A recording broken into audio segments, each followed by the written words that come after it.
네, 반갑습니다. 오늘 설교의 제목은 룻 그 이후 그리고 와우 힘내 메디칼 처치라는 제목을 가지고 하겠습니다.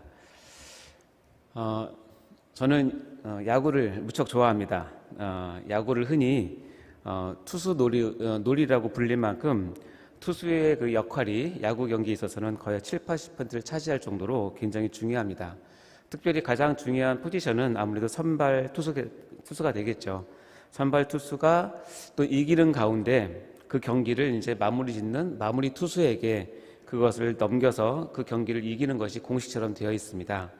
근데 때로는 가끔 이 선발 투수와 마무리 투수 사이에 기간이 좀 길어서 그 사이에 이제 중간에 던지는 투수를 중간 개투라고 합니다. 야구를 좋아하시는 분들은 아마 아실 겁니다. 이 중간 개투의 가장 중요한 임무는 뭐냐면 선발 투수로부터 이기고 있는 경기를 이어받아서 그 팀의 마무리 투수에게로 그 승리 상태를 그대로 이어주는 것이 중간 개투 투수의 가장 중요한 역할입니다. 저는 오늘 바로 이 중간 개투 투수의 역할을 명받고 이 자리에 강단에 서게 되었습니다. 우리 선발 투수이신 담임 목사님께서 정말 훌륭하게 이끄신 이 경기를 원래는 이 시간에 수련회 보고의 밤으로 마무리하면서 그 열기와 감동을 이어받아서 멋진 승리의 그 피날레로 장식해야 되는 것이 원래 공식인데, 그만 말씀드린 것처럼 담임 목사님께서 또 하나님이 부르신 가운데 해외 집회를 가셨기 때문에 수련회 보고의 밤은 다음 주로 미뤄졌습니다. 그래서 오늘 이 밤에 수련회의 감동과 열기 그리고 영적인 기운을 이어줄 중간 개투가 필요하게 된 것이죠. 그래서 제가 너무나 두렵고 떨립니다. 담임 목사님께서 혼신의 투구로 최고의 상태로 만들어 놓으신 거에 대해서 혹시 제가 누를 끼치지 않을까 두렵기도 하고요. 또 괜히 제가 부족한 제가 그 열기를 꺼뜨려서 다음 주에 있을 수련회 보고의 밤을 미리 김새게 하지는 않을지 정말 걱정이 돼서 잠이 오지 않더라고요. 이 멘트를 담임 목사님께 들으셨으면 굉장히 기뻐하셨을 것입니다. 근데 진짜 잠이 잘 안 오더라고요. 목사님께서 수련회 내내 지셨던 그 무게, 그 마음과 영혼의 영적인 그 짐을 일단 내려놓으시고 또 다른 사역을 가셨는데, 어찌든지 제가 그 짐을 조금이라도 이렇게 접으려고 하니까 엄두가 나지 않는 것은 어쩌면 당연한 일인지 모르겠습니다. 그러니 성도 여러분, 저를 위해 이 시간 기도해 주시기 바랍니다. 중간 개투의 역할 잘 감당하고 그런 주님의 도구가 돼서 이미 수련회를 통해서 우리 세이든 교회에 부어주신 은혜를 다음 주까지 잘 전달될 수 있도록 기도 부탁드립니다. 여러분, 수련회가 어떠셨습니까? 저는 이제 정말 말로만 듣던, 제가 여기 2020년에 와서 이제 3년 차가 되어서 그 말로만 듣던 장려무 수련회를 처음 가게 되었습니다. 근데 수련회 떠나기 전에 여러분 비 많이 온 거 아시죠? 수련회 떠나기 전에 정말 분당에 엄청난 폭우가 내렸습니다. 제가 월요일날 저녁 늦게 귀가를 하는데 저희 집 앞에 그 도로가 침수가 되었더라고요. 저는 제 차가 이 잠수함 기능도 가지고 있다는 것을 처음 알게 되었습니다. 반 정도가 잠기더라고요. 엔진이 꺼질까봐 노심초사했는데, 제가 지금 살고 있는 집에 이사 온 게 2004년이니까 이제 18년이 되었는데요. 이거는 18년입니다. 그동안에 처음 겪는 상황입니다. 그렇게 비가 많이 와서 저희 집 앞이 물에 잠기되었으니까요. 근데 수련회 떠나는 당일에도 그 비는 그칠 줄 몰랐고, 오크밸리 가는 리조트로 가는 그 고속도로 위에서 하늘을 보니까 하늘이 완전히 그냥 빽빽한 구름, 그 먹구름으로 차 있었고, 빗줄기가 그냥 쉴 새 없이 제 차창과 차 천장에 부딪히면서 빗소리를 들려주었습니다. 나름 운치는 좋더라고요.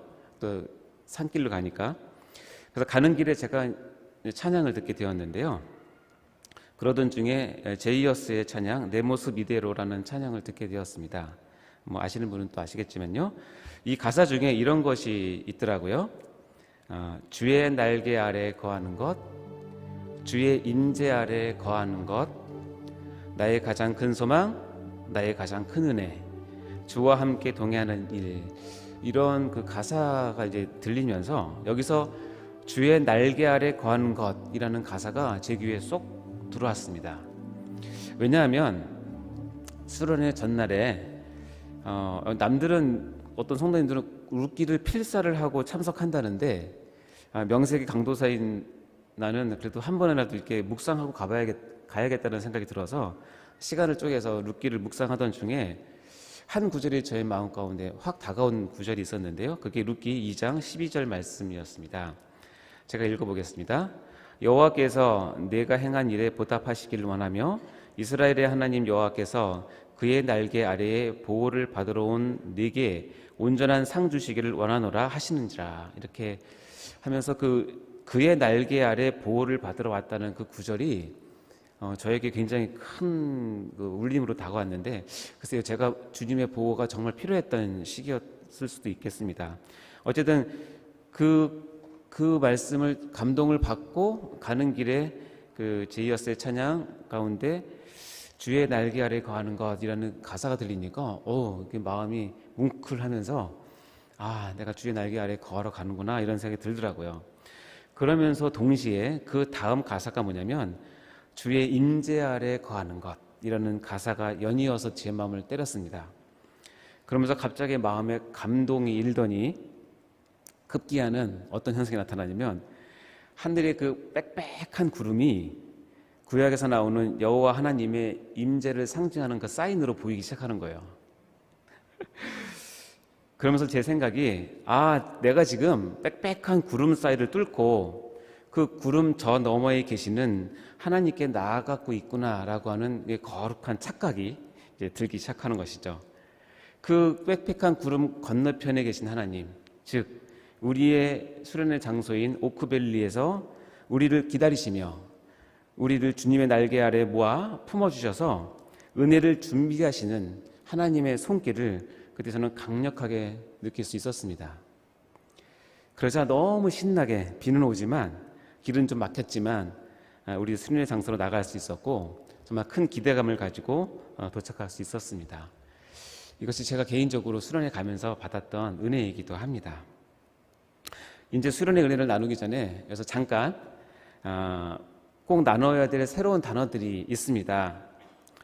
요즘 우리 교회 내에서 성도들과 대화를 하려면 꼭 필요한 필수 단어들이 생겼죠. 기억나십니까? 근데 저는 이제 또 혹시 수련회 참석 못하신 분들이나 그런 분이 또 그 뜻을 잘 이해 못하면 아마 교우들과의 대화를 이어가기가 어려울 수도 모르겠어요. 당장 그리고 지금 이 시간 제가 하는 설교의 내용을 제대로 이해하기 어려울 수도 있습니다. 그래서 저는 친절한 설교를 모토로 삼는 설교자입니다. 그래서 제가 이 시간 저와 함께 이 새로 지금 우리 가운데 유행되고 있는 이 히브리 단어들을 한번 같이 공부해 보지 않겠습니까? 물론 다 아시는 겁니다. 첫 번째 나오는 단어가 뭐냐면 슈브입니다. 기억나십니까? 슈브, 돌이키다, 돌아가다. 선지서에 가장 많이 나오는 단어이기도 한데 우리가 배웠지만 광야와 같은 모압에서 하나님의 약속의 땅인 베들레헴으로 돌아올 것을 하나님께서 간절한 마음으로 슈브 하라고 얘기하죠. 여러분은 어디를 향하고 있습니까? 어느 자리에 있습니까? 여러분 돌이키시라는 하나님의 음성을 들으시기 바랍니다. 같이 따라하겠습니다. 슈브. 네, 그게 첫 번째 단어입니다. 다음 두 번째 단어는 헤세드입니다. 다시 따라하겠습니다. 같이 시작. 헤세드. 이거는 이제 예전에 우리 이성 목사님께서 이 헤세드를 가지고 귀한 설교의 말씀을 해서 제 마음에 깊이 남았는데요. 인애, 은혜, 자비, 사랑과 같은 뜻으로 하나님의 그 속성을 가장 잘 담고 합축적인 것이 헤세드이죠. 나오미의 시계가 모압으로 가면서 남편과 두 아들을 잃고 멈췄습니다. 그러나 하나님의 헤세드의 시계는 여전히 돌아가고 있었죠. 그래서 은혜를 계속 부어주신 것입니다. 특별히 둘째 며느리인 룻을 하나님께서는 아마도 선택하셨다고 저는 봅니다. 룻이 시집 와서 시어머니나 시아버지 그 시댁에서 믿는 여호와 신앙을 접했는데 오르바와는 달리 그 신앙을 자기의 믿음으로 화합한 것이죠. 그래서 믿음을 가지고 시어민을 쫓아가게 되었다고 우리 담임 목사님께서 그렇게 설교를 해주셨습니다. 그래서 헤세드, 우리에게 정말 필요한 것이죠. 여러분 헤세드를 갈망하십니까? 우리 헤세드를 위해서 정말 기도하셔야 됩니다. 헤세드 없이는 이 뒤에 있는 것이 아무것도 이루어지지 않기 때문에 그렇습니다. 헤세드. 자, 세 번째, 가장 많이 들리는 와우 힘내.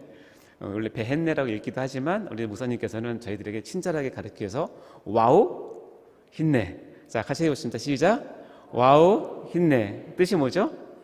그때 마침, 바로 그때. 이것이 하나님의 시계에서 이제 하나님이 정하신 시계에 따르릉 하고 울리는 그 알람 소리이죠. 와우 힘내, 보아스. 그래서 때마침 바로 그때 보아스가 등장하는 것을 하나님의 어떤 그 섭리 가운데 문학적으로 표현한 것이죠. 그래서 와우 힘내는 저로 하여금 와우 힘내를 들을 때마다 정말 제가 정말 와우 힘내를 너무 많이 경험을 했던 것을 깨닫게 해주셨습니다. 특별히 이 세대인교회에 온 것도 정말 와우 힘내였죠. 제가 신학교에 가면서 제가 하나님께 말씀드렸던 건 뭐냐면, 제가 신학교를 졸업하면 병원도 제가 접고 개척을 하겠습니다, 이렇게 제 생각이었는데, 왜냐하면 첫 번째는 제가 정말 하고 싶었던 것은 뭐냐면 가르치는 게 너무 좋으니까 가르치는 어떤 그 강사라든 교수 이런 걸 해봤으면 좋겠다는 것이 있었지만 제 나이상 불가능하다고 생각해서 접었고요. 둘째는 그러면 좋은 그 큰 교회에서 부목사로 이제 가서 이렇게 배운 후에 좀 그 청빙 받아서 가는 게 이제 보통 목사님들의 어떤 루틴인데, 그런 거 생각해봤는데 실상을 알아보니까 제가 알기로는 이제 45세인가 46세가 넘으면 잘 안 뽑는다 그러더라고요. 제가 얼굴은 이렇게 젊어 보이지만 나이는 많습니다. 50대 중반을 달리고 있는데요. 그러니까 두 개를 딱 제외하니까 내가 신학교를 분명히 가라고 해서 왔고, 내가 너를 말씀 맡은 사역자로 세우겠다고 약속하셔서 왔는데 이 조건이 맞지 않는 거예요. 그러는 가운데 와우 힘내. 제가 신학교에서 같은 동기로 최경자 전도사님과 정주영 전도사님을 만나게 됐고, 그 둘로 하여금 세대인 교회가 얼마나 좋은지에 대해서 세뇌를 받기 시작했고, 그래서 하도 졸라서 오게 됐고, 와서 얼떨결에 등록하게 됐고, 그러다 보니까 담임 목사님께서 부르셔서 세 번째 부름 만에 제가 가서 와우 힘내 소 목사님 된 것이죠. 그래서 그분은 소 목사님, 담임 목사님은 저에게 있어서는 기뻐를 할 것 같은 분이시라고 저는 생각을 합니다. 와우 힘내, 하나님의 때에 울리는 이 자명종 소리를 여러분 귀를 바짝 여시고 들으셔야 합니다. 그걸 놓치시면 제가 여러분께 상담하건대 여러분 인생 꼬이기 시작합니다. 하나님은 계획하셨기 때문에 돌아가면 여러분만 손해이니까, 들리면 어떻게 해요? 순종, 들리면 바로 결단. 이게 신앙생활의 비결입니다. 그렇게 하시기 바랍니다. 자, 네 번째 중요한 단어, 정말 중요한 단어죠. 뭐죠? 기뻐르 하일. 저기 기뻐르 하일이 제 입에 붙지 않아서 정말 어렵습니다. 길보르 하일, 갑보르 하일, 여러 차례 도대체 안 돼가지고 어쨌든 제가 실수하더라도 용서해 주세요. 기뻐르 하일. 이제 룻기에서는 보아스를 기뻐르 하일, 이제 유력한 자라고 표현하는데, 제가 목사님 설교를 들으면서 제가 룻기를 그래도 많이 제가 안다고 생각을 했고 많이 공부했다고 생각했는데, 정말 새롭게 깨달은 건 뭐냐면, 이게 큰 용사, 더 용맹한 용사로 표현된다는 것, 그리고 이 상황이 평화로운 러브 스토리가 아니고, 그렇죠? 남자와 여자 만나는 러브 스토리가 아니라 이것은 하나님의 구속사를 이어주는, 있게 하는 영적 전쟁의 분위기를 표현하는 단어가 기뻐르 하일이라는 뜻입니다. 그래서 기뻐르 하일은 단순히 나에게 도움을 주는 유력한 사람, 이런 뜻으로 여러분 생각하시면 좀 약하고요. 뭐냐면 내가 하나님의 구속사에서 빠지지 않도록 나를 이끄시는 영적인 스승, 영적인 멘토를 뜻한다고 생각하시는 게 가장 정확할 것입니다. 그래서 기뻐르 하일은 영적 전쟁의 분위기를 한껏 올리는, 룻기를 바라볼 때 이것은 영적인 전쟁이라고 하나님께서 선언하시고 가시는 그 단어가 기뻐르 하일입니다. 아시겠죠? 자, 다음은 카나프입니다. 카나프. 제가 찬양 가운데 은혜를 받았던 주의 날개. 이 날개, 즉 덮어주고 덮어주고 업어주고 보호해주는 것을 얘기하는 것이죠. 룻이 보아스의 그 옷자락 안으로 들어와서 보아스가 룻을 감싸주죠. 그러면서 기업 물을 일에 대해서 결심을 하게 됩니다. 그래서 이 카나프는 정말 우리에게 정말 필요한 것입니다. 모든 위로의 하나님께서 여러분의 카나프, 즉 여호와의 날개를 펴서 여러분을 안아주시길 바랍니다. 그 안에 들어가면 여러분 정말 세상 근심이 다 사라지게 되고요.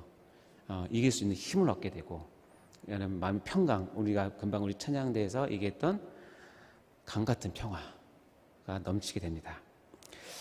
그럼 그 다음 단어는 에세트 하일이죠. 에세트 하일. 이건 룻을 표현했던 단어인데요. 우리 성경에서는 현숙한 여인이라고 표현을 했습니다. 이것을 담임 목사님께서 그 교재에 보니까 하나님의 복을 받기에 유력한 여자. 그래서 현숙한 여자는 이름이 현숙이라는 뜻이 아닙니다. 아시겠죠? 그리고 이렇게 조용하고 그런 뜻이 아니라 오히려 잠언서에 보면 현숙한 여인은 힘이 있고 능이 있고 그래서 자기 가족들을 먹여 살릴 만한 능이 있는 사람을 현숙한 여인으로 표현하는 것을 봐서는 이 현숙한 여인은 어떻게 보면 굉장히 적극적이면서 특별히 하나님의 은혜와 하나님의 언약에 대해서 정말 갈망하면서 적극적으로 찾아가는 그런 형태를 이 에세트 하일이라고 표현한 것 같습니다. 룻이 이제 그렇게 표현되는 것이죠. 마지막으로 이제 우리가 한 번 또 생각해야 될 단어는 하고엘입니다. 정확히 얘기하면 깁보르 하일의 반대 개념이라고 생각되죠. 하고엘은 먼저 손줄로 생각한 자는 넘어질까 조심하라고 하는 그 말씀처럼 언제나 우리가 물론 우리 구원이 취소된다는 뜻은 아니지만 우리의 삶에 있어서 우리의 사역의 방향에 있어서 언제나 하고엘의 함정은 있다는 것입니다. 근데 하고엘이 왜 무서운가 하면 하고엘이 잘못 쓰이게 되면 하나님의 구속사역을 망가뜨리게 되는 그런 치명적인 무기로 사용될 수 있기 때문에 여러분 하고엘이 되어서는 절대로 안 됩니다. 말뜻은 너무 좋아요. 그 기업 물을 자.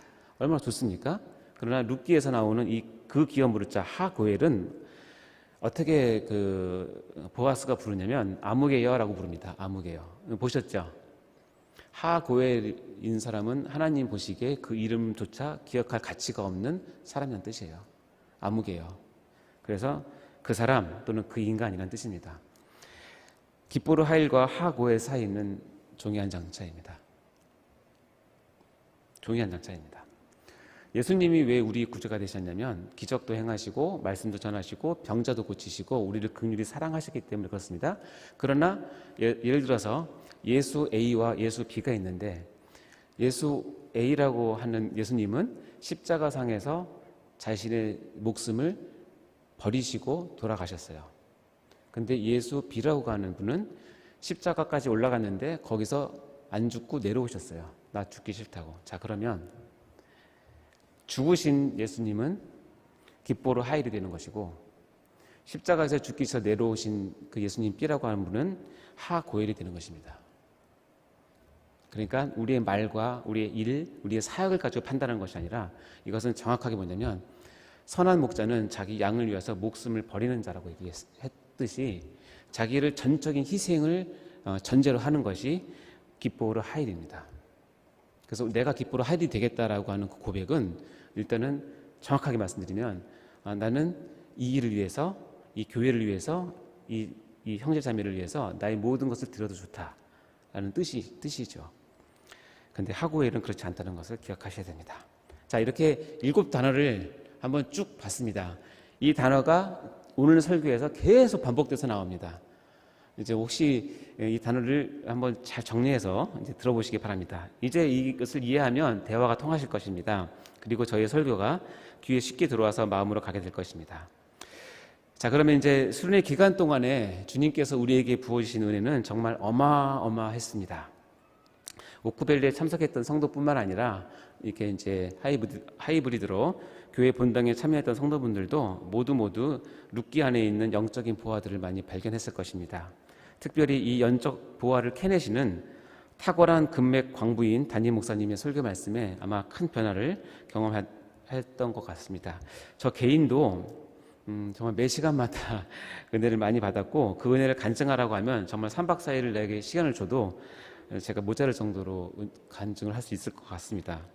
근데 아까 우리가 공부했던 단어 하나하나를 제가 이렇게 다시 준비하면서 이렇게 돌아보니까 이게 너무나 큰 은혜이더라고요. 그 단어들 제가 다시 한번 공부해 볼까요? 첫 번째가 슈브, 따라해 보세요. 슈브, 헤세드, 와우 힌네, 깃보르 하일, 카나프, 에세트 하일, 하고엘. 자, 여러분 이 단어 가운데 주로 어느 단어에서 은혜를 받으셨습니까? 한번 이 시간은 리마인드하는 시간이니 한번 이 단어를 쭉 보시면서 한번 나에게 어떤 단어에서 어떻게 나에게 은혜 주셨는지를 한번 돌이켜 봤으면 좋겠습니다. 다 듣고 싶지만 시간 관계상 제가 받은 은혜를 이 7개 단어를 사용해서 여러분께 나눠드리겠습니다. 저는 일단은 저는 깃보르 하일이 필요하고 그 도움으로 이렇게나마 서 있다는 것에 크게 감사를 한 수련이었습니다. 동시에 나도 누군가의 깃보르 하일이 되어서 그를 도와야 한다는 사명감이 크게 고취가 되었습니다. 그래서 저는 이를 위해서 슈브가 절대로 필요하고 헤세드가 임해야 하기 때문에 와우 힌네의 하나님의 알람에 울려 퍼질 때 그것을 내가 들어야 된다는 것을 배우게 되었습니다.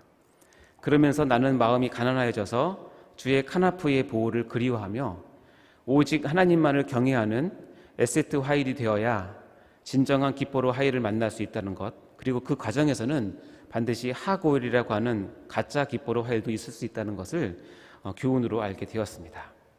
뿐만 아니라 하나님께서는 나를 깃보르 하일로 세워주신다면 에세트 하일을 위해서 전적인 헌신과 희생 그리고 섬김을 다해야 하며 하고엘처럼 자신의 유익을 챙긴다면 결코 기업을 무르는 사명에는 성공할 수 없다는 귀한 교훈을 얻게 되었습니다.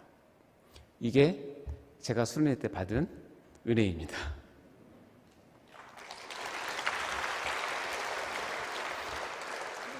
제가 히브리어를 단어를 썼는데 여러분 다 이해하시죠? 여러분 수준 대단합니다. 왜냐하면 제 동기 전도사가 제가 이렇게 했다고 보니까 세대인교회 교인들은 너무 무섭다. 설교를 히브리어로 듣는다라고 오해를 하고 있더라고요. 근데 이건 정말 여러분 정말 행복하신 분입니다. 평신도로서 히브리어를 가지고 은혜를 받는다? 저 때는 상상도 못할 일입니다. 왜냐하면 우리 목사님들이 그걸 잘 안 하셨거든요. 근데 이 언어에 뛰어나신 담임 목사님을 여러분이 모신 그 혜택을 지금 톡톡히 보고 있고 제가 지금 그것을 실현하고 있는 것입니다. 자, 이렇게 수련회 기간 동안에 룻기를 통해서 엄청난 은혜를 받아서 룻기 이후에 혹시 다른 곳에서 룻의 다른 이야기나 흔적이 있는가를 제가 찾아보기 시작했습니다. 그러나 룻기 이후에 나오는 사무엘상부터 시작해서 구약의 마지막 책인 말라기까지 룻의 이름은 한 번도 나오지 않습니다. 이상하다. 이렇게 귀한 믿음을 가지고 쓰임을 받은 룻인데 왜 안 나올까? 그러면서 이제 신약으로 넘어갔는데요. 신약의 첫 책인 마태복음에 드디어 룻이 딱 등장합니다. 너무 반가웠습니다. 그런데 그게 마지막입니다. 딱 한 번 룻의 이름이 쓰임받는 곳이 바로 마태복음인데요. 그것이 오늘 본문인 마태복음 1장 5절 말씀입니다. 다시 말하면 신약의 마태복음 말고 다른 데는 룻의 이름이 나오지 않는다는 것이죠. 자, 그럼 먼저 본문 말씀을 다시 한번 우리 읽어보도록 하겠습니다. 우리 같이 한번 읽어볼까요? 시작. 아브라함과 다윗의 자손 예수 그리스도의 계보라. 살몬은 라합에게서 보아스를 낳고 보아스는 룻에게서 오벳을 낳고 오벳은 이새를 낳고 그리고 6절 시작이 어떻게 되냐면 이새는 다윗 왕을 낳으니라 이렇게 하고 이어집니다. 일단 마태복음에 대한 배경을 좀 아셔야 되는데요. 마태복음은 유대인을 대상으로 기록한 복음서입니다. 쉽게 설명하면 마태가 자기 동족인 유대인들을 어떻게 하면 예수를 믿게 할까, 어떻게 하면 예수가 메시아인지 설명을 할까라고 하면서 기록한 것이 마태복음서입니다. 옛날에는 우리 책처럼 나온 것이 아니라 아마도 두루마리로 나왔기 때문에 두루마리에 기록을 했겠죠.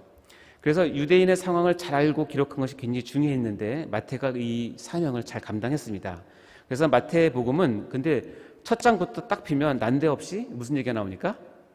족보 얘기가 나옵니다. 이 족보 얘기는 굉장히 저에게는 큰 어려움을 줬던 얘기입니다.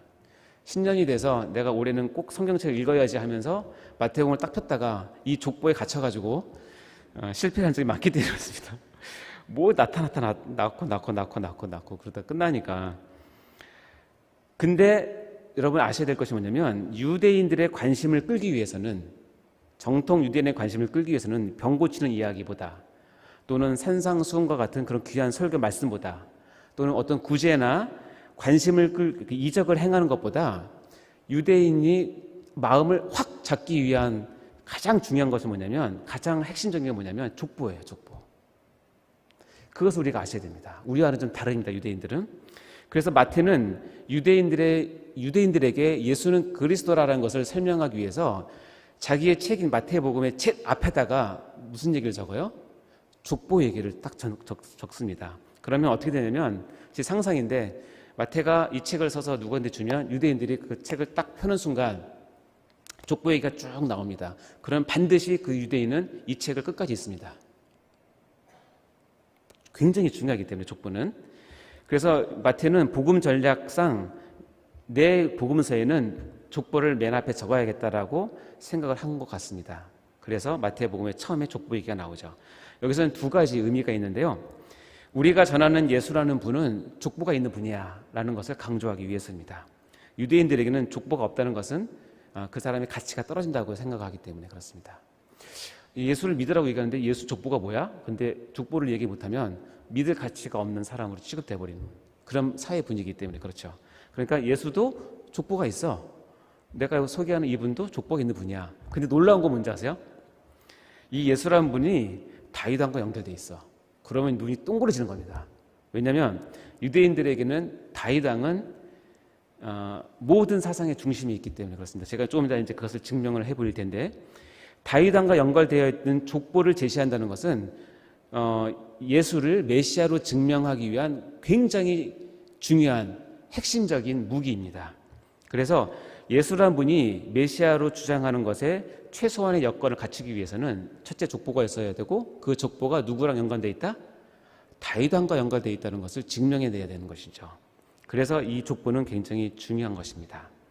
그래서 다윗과 예수님을 반드시 연결시켜 유대인들에게 설득을 해야 비로소 유대인들에게 예수의 복음을 전할 수 있다는 것을 마태는 알기 때문에 유대인을 위한 복음서인 마태복음에는 처음에 딱 피자마자 족보 얘기가 탁 등장하는 것입니다. 이것은 전략상으로 굉장히 탁월한 전략을 구사한 것입니다.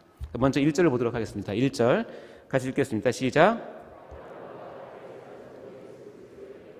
아브라함과 다윗의 자손 예수 그리스도의 계보라. 이것을 헬라어 원문으로 제가 고스란히 읽어드리면 이렇게 됩니다. 계보의 책이다. 예수 그리스도의 다윗의 자손이며 아브라함의 자손이신.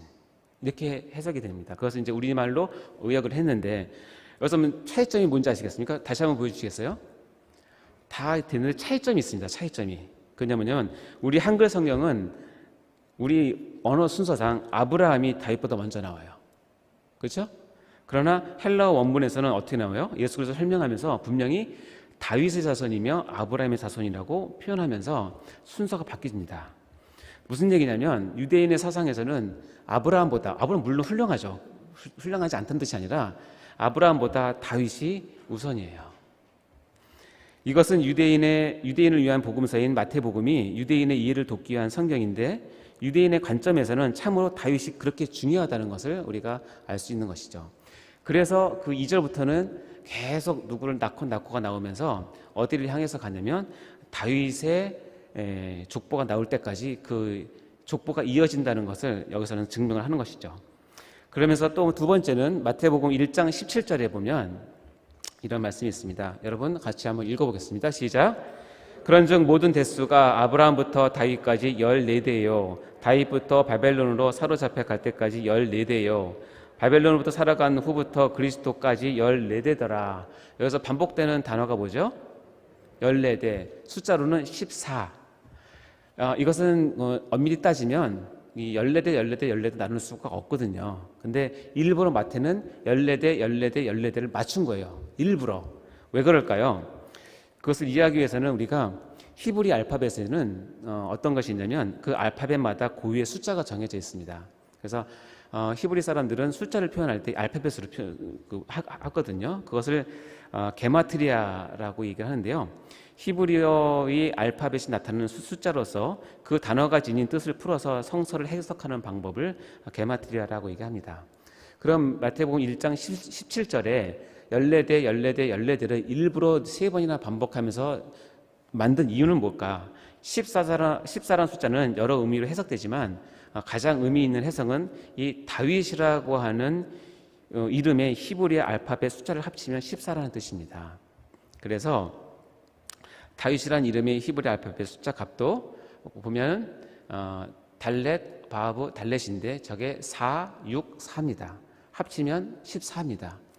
이것은 어떤 뜻이냐면 유대인들은 습관적으로 본능적으로 14라는 숫자를 듣는 순간 다윗을 생각하게 돼요.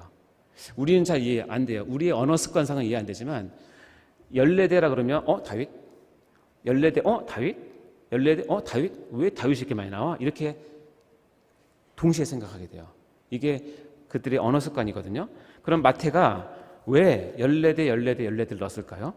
그럼 그 17절을 다시 한번 여러분 유대인의 입장에서 한번 읽어보시겠습니까? 아까 17절 말씀을 다시 펴주세요. 그런즉 모든 대수가 아브라함부터 다윗까지 다윗대요. 다윗부터 바벨론으로 사로잡힐 때까지 다윗대요. 바벨론으로 사로잡혀간 후부터 그리스도까지 다윗대더라. 이렇게도 그 사람들 이해할 수 있다는 뜻이에요. 그래서 14대, 14대, 14대 나눈 것이죠. 다윗이라는 이름의 게마트리아를 따르면 14가 나오기 때문에 이렇게 다윗은 중요하다는 거예요. 그래서 다윗의 족보는 반드시 이어져야 하고 절대로 끊기면 안 된다는 거예요. 그것은 우리 입장에서는 다윗을 통해서 그리스도가 와야 되기 때문에 중요한 것이지만 유대인의 입장에서는 다윗왕은 이 계보가 끊어져서 절대로 안 되는 가장 중요한 인물이기 때문에 그렇습니다. 바로 이 다윗을 오게 하는 14대 가운데 우리가 1장 5절 말씀을 다시 한번 읽어보도록 할까요? 시작. 살몬은 라합에게서 보아스를 낳고 보아스는 누덱에서 오벳을 낳고 오벳은 이새를 낳고 또 이새는 다윗왕을 낳았다 이렇게 돼 있잖아요. 우리가 저기 표현되는 보아스는 룻에게서 오벳을 낳고 요 한 구절이 우리가 3박 4일 동안 그렇게 눈물을 흘리고 기뻐하고 야 말씀이 이렇게 재밌구나 신기하구나 하나님 위대하시다 하나님의 섭리 보이지 않는 하나님의 능력을 하면서 보아스를 상상해보고 룻도 상상해보고 그랬지 않았습니까? 그거를 압축시켜서 마태는 딱 한마디로 얘기하는 거죠. 보아스는 룻에게서 오벳을 낳고 이게 룻기의 주제입니다. 결론이죠. 우리가 정말 4일 동안 배웠던 룻기의 그 삶의 여정 하나하나가 모아서 마태복음에서는 정말 초간단하게 정리를 한 것입니다. 이는 마치 우리의 7, 80생을 하나님께서 심판대 앞에서 간단하게 요약 정리하는 것처럼 느껴질 정도로 이렇게 간단하게 정리를 한 것이죠. 그럼 이렇게 간단하게 되어 있는 것을 우리가 확장해서 보면 아까도 말씀드린 것처럼 그것이 바로 룻기인 것이죠. 이것이 성경을 보는 재미입니다. 제가 이번에 수련회를 가서 우리 메디칼 처치 팀과 선택관광을 갔습니다. 날씨가 너무 좋았습니다. 왜냐하면 햇빛이 하나도 안 났거든요. 탈 일도 없고 비도 오고 케이블카 타고 올라갔는데 야 너무 멋있습니다. 구름밖에 안 보여요. 빽빽한 구름. 그럼 저를 뭘 생각한다고요? 하나님의 임재를 생각하고 하나님의 임재 가운데 왔구나.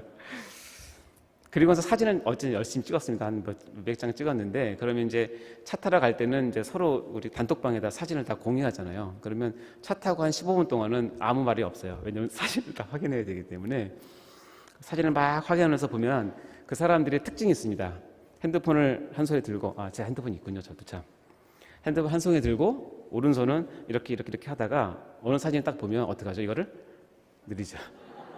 늘리죠. 어떤 사람은 이렇게, 어떤 사람은 이렇게 느리면서 이렇게 보면서 이게 공통적인 거예요. 왜냐하면 한 사진을 어떻게 해요? 확대를 해서 보는 거죠. 확대를. 왜? 뭘 보기 위해서? 야, 이 사진 너무 잘 나왔네. 단체 사진 잘 나왔네. 그러면서 확대를 해서 보면 누구 사진을 먼저 봅니까? 자기 얼굴을 보죠. 이 단체 사진이 아무리 잘 나와도 자기가 눈 감고 있는 사진은 끝장이다. 그 확대를 한다는 것은 뭐냐면 그 하나의 사건을 확대하면 그 안에 우리가 몰랐던 부분들을 다 보게 되는 것이죠. 자, 금방 읽었던 우리의 구절, 보아스는 루덱에서 오벳을 낳고 해서 우리 보아스란 단어가 있는데 여러분 성경책 있습니까? 있으면 보아스 단어 위에다가 손가락 대고 확대 한번 해보십시오. 그러면 여러분이 3박 4일 동안 느꼈던 그 보아스가 거기 다 들어가 있는 것입니다. 젠틀하고 믿음이 있고 아끼고 사랑하고 하나님의 언약이 무엇인지를 깨닫게 되고 자기의 손해를 감수하고도 기업을 물을 준비가 된 진정한 기포르 하일의 대명사인 보아스가 확대하면 보이는 거죠. 이게 성경 공부하는 재미거든요. 자, 그럼 이제 두 번째 누구를 확대해야 될까요? 룻. 자, 다 성경책 펴시고 확대해 보십시오. 확대하면 우리가 3박 4일 동안에 배웠던 룻의 그 모든 행적과 그의 마음과 룻이 이방 여인이지만 믿음으로 하나님의 신앙을 접했을 때 하나님께서는 유대인이 아니지만 이방 여인도 구원한다라고는 대표적인 케이스로 룻을 세운 것이 아닙니까? 룻은 현숙한 여인이었죠. 그래서 이걸 확대해서 보면 우리가 배웠던 것이 다 있습니다. 제가 이것을 다시 하진 않습니다. 왜냐하면 담임 목사님께서 보아스와 룻을 엄청나게 확대를 해가지고 보아스 얼굴에 있는 점까지 다 보일 정도로 확대를 했으니까 여러분 그거 보면 이제 충분합니다. 그럼 제가 확대를 해서 여러분께 알려드릴 것은 한 가지가 남았는데 오벳은 제가 확대를 할 수가 없습니다. 왜냐하면 확대를 해도 확대되지 않는 거기 때문에 한계가 있어서 그 다음 단어인 나코가 확대됩니다. 자, 여러분 성경책에 보시고 나코를 한번 확대해 보십시오. 뭐가 보입니까? 룻기 전체에서 나오는 모든 것을 축약해서 짜서 엑기스로 만들면 나오는 단어가 바로 이 나코입니다. 다시 얘기해서 슈브, 헤세드, 와우힌네, 기포르하일, 카나프, 에세트화일, 하고엘까지 이것들이 우리 인생의 곳곳에서 보이지 않는 하나님의 손길 가운데서 버무러져 있다가 이것이 짜서 나오는 마지막 열매, 최종 산물이 만들어지는데 그것을 마태복음에는 뭐라고 표현하냐면 낳았다라고 표현하는 것입니다. 나코의 헬라어 원문에는 에겐네겐이라고 하는데 이것은 특히 아버지가 자녀를 낳았다는 의미로서는 이 단어를 쓰고요. 여자가 자녀를 낳았다는 의미는 다른 동사를 쓴다고 합니다. 티크토라는 단어이기 때문에 여기에서 나코는 아버지가 자녀를 낳는다는 의미예요. 즉 이 족보는 우리가 읽은 이 족보는 육체의 혈통을 따르는 족보가 아니라 언약의 씨로 연결된 언약의 계보라는 사실을 의미한다는 것입니다. 다시 얘기하면 기포르 하일에 의해서 이어진 족보라는 뜻이라는 것을 이 나코라는 단어가 품고 있는 것이죠. 그래서 마태복음 1장 2절부터 16절까지 족보에는 이 나타라는 단어가 무려 39회나 발견이 됩니다. 그래서 이 나타라는 단어의 종점이 바로 어디죠? 나코의 종점은 바로 예수 그리스도라는 것입니다. 자, 우리가 39개의 나코 중에서 마태복음에 의하면 한 개의 나코를 잡아서 이번 여름 수련회 때 담임 목사님께서 확대를 해서 여러분께 다 풀어서 영적인 양식을 먹이신 것입니다. 그럼 나머지 38개의 나코를 우리가 확대할 수 있다면 몇 개는 확대할 수 있지만 몇 개는 자료가 너무 없어서 확대할 수 없습니다. 그러나 저는 그렇게 믿습니다. 나머지 38개의 나코도 하나님 앞에서 확대를 하면 아까 얘기했던 슈브, 헤세드, 와우힌네, 기포르 하일, 카나프, 에세트화일, 하고엘이 버무려져 있다는 사실입니다. 성경만 그렇겠습니까? 여러분, 우리 담임 목사님의 낳는 사역들을 담임 목사님을 확대하면 똑같이 있을 것입니다. 다 아시잖아요. 슈브, 헤세드, 와우힌네, 기포르 하일, 카나프, 에세트화일, 하고엘까지 지금도 진행 중인 담임 목사님의 나코의 사역입니다. 한 인생의 성공의 여부를 나누는 기준이 여러 개 있지만 마태복음 이 족보에서는 한마디로 얘기하면 나코라는 동사가 우리가 이 땅에서의 신앙생활의 최종 목적이자 목표가 되어야 된다고 강변하고 있는 것입니다. 이것이 족보가 주는 우리에게 가장 귀한 교훈이죠. 왜 그런 줄 아십니까? 나코가 끊어지면 예수 그리스도가 없기 때문에 그렇습니다. 그래서 낙호가 끊어질 위기가 몇 번 있었죠. 유다와 며느리 다말과의 관계에서 끊어질 뻔했는데 하나님께서 우리가 확대해서 보니까 이해되죠. 다음에 여리고성의 기생 라합 얘기가 바로 나오죠. 기생 라합과 살머니 난 아들이 누구죠? 아까 읽어보니까 보았어요. 그게 거기도 끊어질 뻔했는데 낫죠. 그리고 우리가 오늘 배운 이 룻과 보아스의 관계에서 정말 끊어질 뻔한 이거를 하나님께서 은혜 가운데 그 룻과 보아스의 헤세드를 주셔서 있게 하신 것이죠. 왜 중요하냐면 다시 얘기하지만 낙호가 끊어지면 예수 그리스도가 오지 않기 때문에 그렇습니다.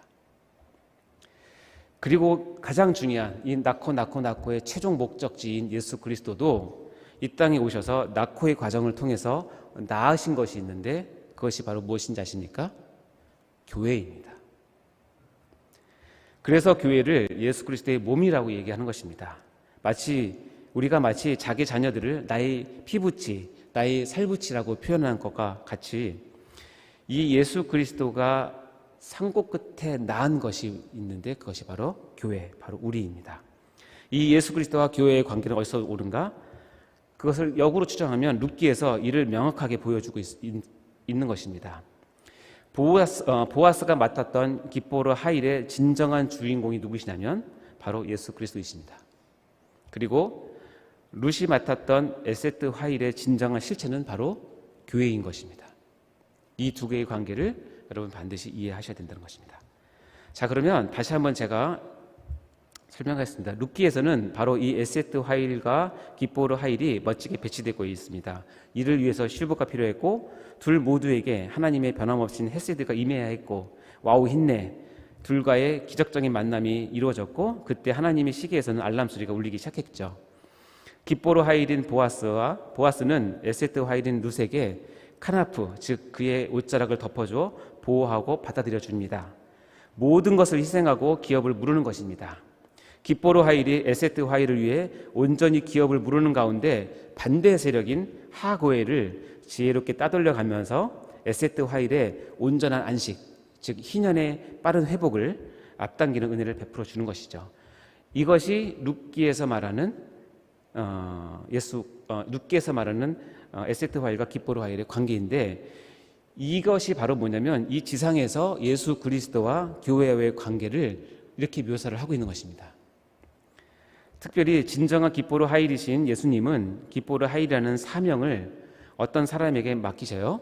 그리고 그가 그 사명을 다해서 자신의 에세트 하일인 교회를 예수님을 위해서 대신 섬겨달라고 임무를 주십니다. 그 대표적인 사명자가 바로 누구냐면 사도 바울입니다. 사도 바울은 이것을 두고 자신을 이렇게 소개하고 있습니다. 고린도후서 11장 2절 말씀인데요. 이해가 되실 것입니다. 읽어보겠습니다. 시작. 열심으로 너희를 위하여 열심을 내노니 내가 너희를 정결한 처녀로 한 남편인 그리스도께 드리려고 중매함이로다. 그러나 나는 여기까지가 이제 그 절인데요. 즉 이 땅에서의 기포르 하일로 부르심을 받고 교회를 섬기는 사람들은 그런 사명자들은 바로 중매장이라는 뜻입니다. 누구에게? 교회를 예수 그리스도께 중매하는 것이죠.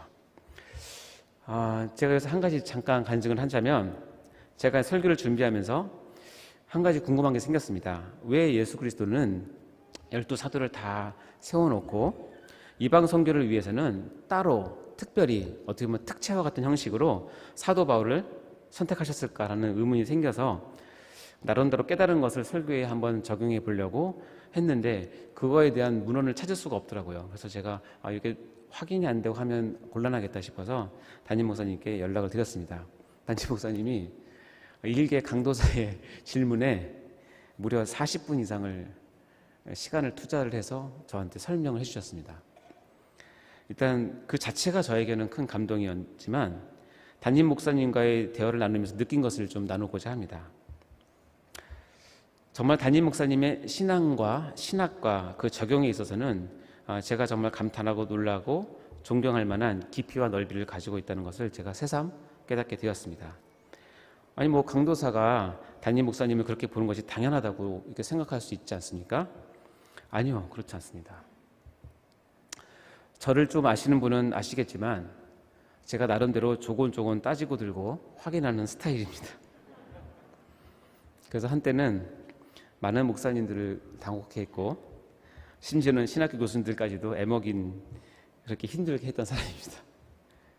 근데 담임 목사님과 40분 동안 그 토론을 하면서 느껴보지 못한 그런 깊이와 넓이, 그리고 근거를 확실히 가지고 계신 주장들, 그러면서도 인간적으로 포용하시려고 하는 그 열린 마음 등이 나는 분명히 이런 대화는 처음 경험해 본 것입니다.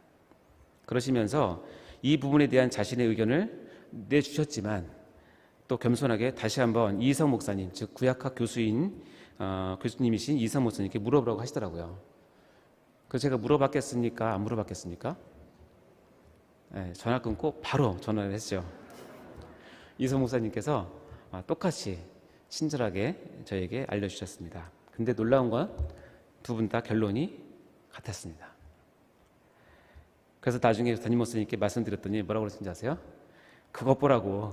그래서 꽉꽉꽉 웃으시는 것입니다. 정말 다시 한번 담임 목사님을 존경합니다. 신학적으로나 신앙적으로 그리고 적용적인 면에서 부족한 제가 존경을 충분히 하실 만한 분이시라는 것을 다시 한번 깨닫게 되었습니다. 그래서 그 내용은 얘기하지 않겠습니다. 이 사도 바울처럼 기뻐로 하일의 사명을 받아 교회를 섬기는 사람들을 저는 이번 수련회장에서 많이 발견했습니다. 정말 여러 방면에서 실제적인 봉사와 헌신을 체계적이고 조직적으로, 그리고 뜨거운 마음으로 자기 일들 하듯이 희생하는 기뻐로 하일들이 적발받는 것을 보았습니다. 수련회 준비위원회에 많은 분들이 주황색 옷을 입고 일사불란하게 진행하는 모습들이나 매 시간 찬양대 찬양팀의 봉사, 방송팀, 재정팀, 안내팀, 어린이 예배 및 차일드 케어팀 등이 정말 마치 톱니바퀴가 기가 막히게 물려가듯이 돌아간 것을 봤습니다.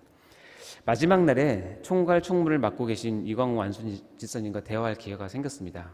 대화를 두런두런 하는데 제가 질문을 했어요. 어떻게 이렇게 체계적으로 빈틈없이 봉사를 할 수 있느냐?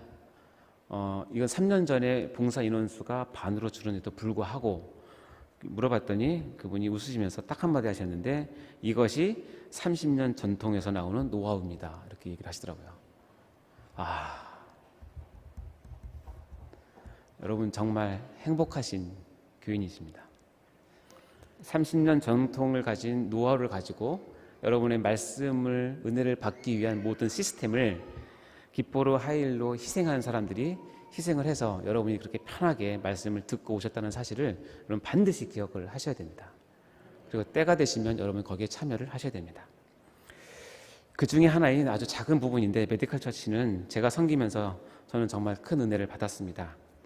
하나님께서는 와우 힘내 이 코로나 위기 상황 가운데서 이때 마침 메디컬 처치를 담임 목사님을 통해서 세우게 하셨고 부족한 저를 이 메디컬 처치의 기뻐로 하일로 임명해 주셨고 지금까지 섬길 수 있는 기회를 허락해 주신 것을 무한 감사를 드립니다.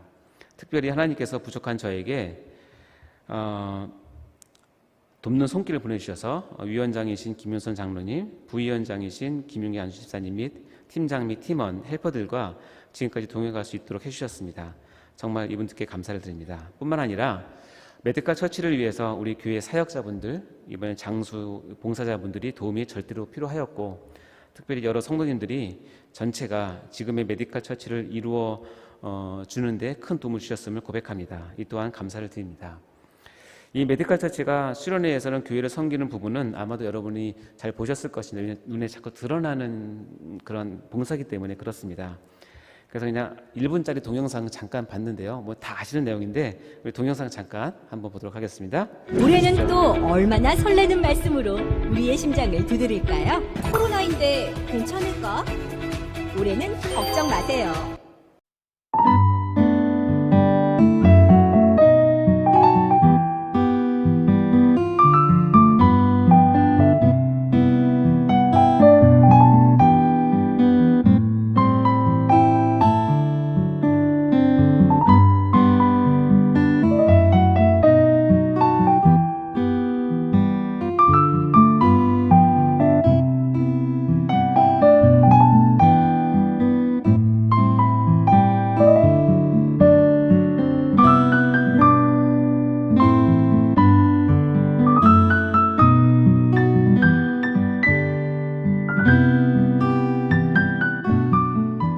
감사합니다.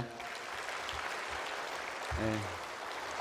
메디컬 처치는 열심히 일하고 열심히 노는 목사입니다.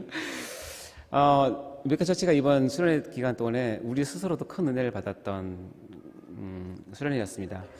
조금 전에 한두 시간 전에 우리 그 진행위원회부터 메디컬 처치에 대한 설문조사를 한 문구를 한 40-50개 되는 거를 쫙 보내주셨습니다. 이제 이것을 아마 다음 우리 그 보고의 밤에 아마 나올 텐데, 제가 읽으면서 정말 감동받은 것이 많은 분들이 메디컬 처치를 정말 귀하게 봐주셨고 사랑해 주셨고, 그리고 여기서 또 작은 도움을 얻어갔음을 굉장히 고맙게 생각한다는 것을 느끼게 되었고, 그것을 제가 보면서 큰 보람을 느끼게 되었습니다. 이 모든 것이 하나님의 은혜이고 또 여러분의 사랑 덕분이라고 생각을 합니다. 저희가 이제 방역은 계속 진행되고 있습니다. 이제 우리가 가기 전에 참석자 전원에게 2,700개의 진단 키트를 나눠드려서 12명의 양성자를 사전 체크를 해서 귀가 조치를 했죠. 0.5% 정도 되는 건데 그것을 발견했고, 수련회 기간 내에는 5명 정도 조기에 발견해서 귀가 조치를 했습니다. 그러나 이것은 밖에서 온 것이기 때문에 큰 문제는 아닙니다.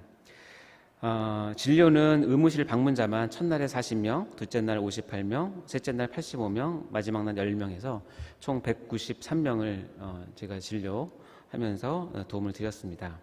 그리고 한 가지 가장 감사한 것은 뭐냐면, 그동안 있었던 그 외부로 환자를 이송하는 건수가 한 건도 없었던 첫 수련회를 우리가 이루었습니다. 그래서 제가 우리 하나님께 정말 감사, 영광의 박수를 드립니다. 제가 이 수련회를 준비하면서 우리 팀장들 모여서 기도할 때, 이번에는 외부로 이송하는 일이 없이 우리가 할 수 있는 부분 최선을 다하자. 이송하는 것 자체가 가는 사람도 힘들지만 은혜가 깨어지고 흐름이 깨어지기 때문에 없게 하자고 했는데, 하나님께서 저희 기도를 들어주시고 외부 이송이 한 건도 없는 수련회를 이루게 해주셨습니다. 거기에는 하나님이 내려주신 비도 큰 몫을 했습니다. 비가 많이 오니까 아무래도 활동이 적으니까 그런 것 같은데, 내년에도 마찬가지로 외부 이송이 없는 안전한 수련회가 되었으면 좋겠습니다. 제가 여러분께 기도 제안을 한 가지 드리겠습니다. 뭐냐면, 이제 앞으로 1-2주 사이가 이제 수련회 참석자들 중에서 양성자들이 최소한 나오지 않도록 여러분 반드시 기도해 주시기 바랍니다.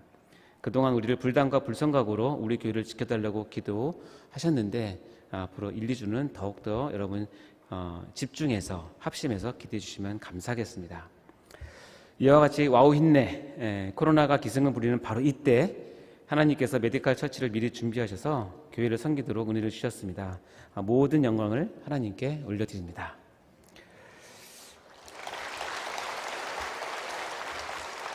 자, 이제 설교를 마무리하려고 합니다. 여러분은 오늘 우리가 나눈 이 7개 단어 중에서 어떤 단어가 가장 깊게 다가오시나요?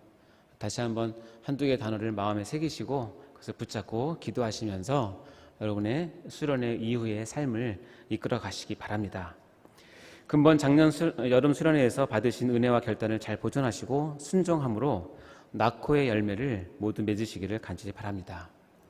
보아스가 룻에게서 오벳을 낳았듯이 우리의 영원한 그리고 온전한 깃보르 하일이신 예수 그리스도를 끝까지 붙잡고 룻과 같은 현숙한 여인인 에스테트 화일로서 풍성한 영적 자녀들을 많이 낳으시는 사명자들이 다 되시기를 간절히 축원합니다. 또한 여러분이 깃보르 하일이 되셔서 믿음의 교회를 또한 낳으시기 바랍니다. 같이 기도하시겠습니다. 하나님 아버지, 이번 작년 여름 수련회를 통하여 하나님의 신령한 은혜를 맛보게 하심을 진심으로 감사드립니다. 룻기를 통하여 보이지 않으시는 하나님의 섭리가 얼마나 크게 다가오며 느껴지며 선명하게 역설적으로 잘 보이는지를 경험하게 되었습니다. 위대하신 하나님을 찬양합니다. 우리의 완전하신 깃보르 하일인 예수님을 진심으로 사랑하고 따르며 믿음의 교회의 다음 세대를 낳아 믿음의 계승을 이어가는 일에 우리 모두를 사용하여 주시옵소서. 또한 베들레헴 언약의 땅인 새 에덴 교회로 아직 돌아오지 않는 성도들과 영적으로 떠나 있는 자들을 돌아오게 하시옵소서. 하나님의 축복의 알람 소리를 앞당겨 예정대로 울려주실 때에도 오래도록 여러 번 선명하게 울리도록 햇새들을 베풀어 주시옵소서. 다음 주에 있을 수련회 보고의 밤에도 이 은혜가 이어지게 하시고 지금 멀리 출타 중이신 우리의 기뻐르 하일 되시는 담임 목사님의 모든 일정과 영육간의 강건함을 지켜주시옵소서. 감사드리며 교회의 완전한 기뻐르 하일 되시는 예수님의 이름으로 기도드립니다. 아멘.